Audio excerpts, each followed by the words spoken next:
जीवनभर मी ज्या धम्म आणि विनयाचा उपदेश केला तो धम्म आणि विनयच तुमचा बुद्ध, तुमचा शास्ता, तुमचा गुरु, तुमचा मार्गदाता राहील.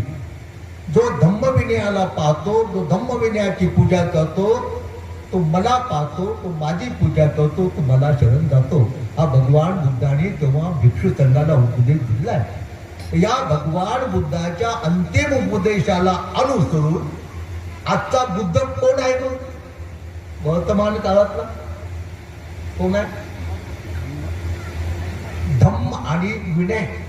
का बुद्धाने सांगितलं माझ्या महापरिनिर्वाणानंतर तुमचा बुद्ध, तुमचा गुरु, तुमचा शास्ता, तुमचा मार्गदाता, जीवनभर मी ज्या धम्म आणि विनयाचा उपदेश केला तो धम्म आणि विनय तुमचा बुद्ध, तुमचा शास्ता, तुमचा गुरु, तुमचा मार्गदाता राहील.